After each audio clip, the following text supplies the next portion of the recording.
Welcome to Diya in Pune YouTube channel. Please subscribe, like, and share, and press the bell icon. ನಮಸ್ಕಾರ ಕನ್ನಡ ಮಂದಿ. ಇವತ್ತಿನ ಪುಟ್ಟ ಕತೆ ಏನಪ್ಪ ಅಂದರೆ, ಒಬ್ಬ ವಯಸ್ಸಾದ ತಾತ. ಅವನ ಪಕ್ಕದ ಮನೆಯಲ್ಲಿ ಒಂದು ಹುಡುಗ ಇರ್ತಾನೆ. ಆ ತಾತ ಹುಡುಗನಿಗೆ ಕಳ್ಳ ಕಳ್ಳ ಅನ್ನೋಕ್ಕೆ ಶುರು ಮಾಡ್ತಾನೆ. ಆವಾಗ ಈ ಮಾತನ್ನು ಕೇಳಿ ಊರಿನ ಜನರ ಎಲ್ಲ ಪೊಲೀಸ್ ಕಂಪ್ಲೇಂಟ್ ಕೊಡ್ತಾರೆ. ಪೊಲೀಸ್ ಬಂದು ಆ ಹುಡುಗನ್ನ ಕರ್ಕೊಂಡು ಹೋಗ್ತಾರೆ. ಈ ಕೇಸು ಕೋರ್ಟ್ ತನಕ ಹೋಗುತ್ತೆ. ಕೋರ್ಟಲ್ಲೆಲ್ಲ ವಿಚಾರಣೆ ಆದಮೇಲೆ ಆ ಹುಡುಗ ನಿರಪರಾಧಿ ಅಂತ ಗೊತ್ತಾಗುತ್ತೆ. ಸೊ ಆವಾಗ ಆ ಹುಡುಗನ್ನ ಮನೆಗೆ ಕಳಿಸ್ತಾರೆ. ಮನೆಗೆ ಬಂದ ಮೇಲೂ ಕೂಡ ಹುಡುಗಿಗೆ ನೀನು ಕಳ್ಳ ಕಳ್ಳ ಅಂತ ಅಕ್ಕಪಕ್ಕದ ಜನರು, ಊರಿನ ಜನರು ಎಲ್ಲ ಚುಚ್ಚಿ ಮಾತಾಡೋಕ್ಕೆ ಸ್ಟಾರ್ಟ್ ಮಾಡ್ತಾರೆ. ಆವಾಗ ಆ ಹುಡುಗ ಆ ತಾತನ ಮೇಲೆ ಮಾನನಷ್ಟ ಮೊಕದ್ದಮೆ ಕೇಸ್ ಹಾಕ್ತಾನೆ. ಆವಾಗ ಆ ತಾತನ್ನ ಕೋರ್ಟ್ ಕರೆಯುತ್ತೆ. ಕರೆಸಾದ್ಮೇಲೆ ಜಡ್ಜ್ ಕೇಳ್ತಾನೆ, ಯಾಕೆ ತಾತ ಈ ಥರ ಮಾಡಿದ್ರಿ ಅಂತ.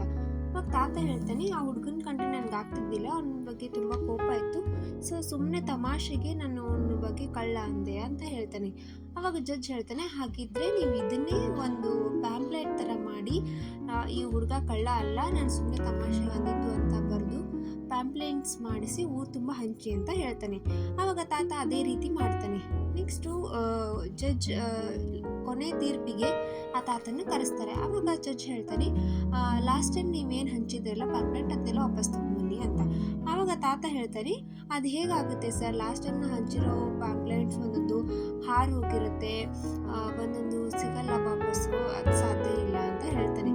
ಆವಾಗ ಜಡ್ಜ್ ಹೇಳ್ತಾನೆ, ಅದೇ ರೀತಿ ನಿಮ್ಮ ಆ ಹುಡುಗನ ಬಗ್ಗೆ ಹೇಳಿದ ಒಂದೇ ಮಾತು ಅವನ ಜೀವನ ಪೂರ್ತಿ ಮರೆಯೋಕ್ಕಾಗಲ್ಲ ಅಂತ.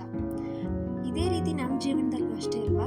ಯಾವುದೇ ಒಬ್ಬ ವ್ಯಕ್ತಿ ಬಗ್ಗೆ ಆಗಲಿ, ಯಾವುದೇ ಒಂದು ವಿಚಾರಕ್ಕಾಗಲಿ ಮಾತಾಡಬೇಕಾದ್ರೆ ಸ್ವಲ್ಪ ಯೋಚನೆ ಮಾಡಬೇಕು ಅಂತ. ನಿಮಗೆ ಹೇಗೆ ಅನಿಸ್ತು ಈ ಪುಟ್ಟ ಕತೆ? See you in the next vlog. Bye bye.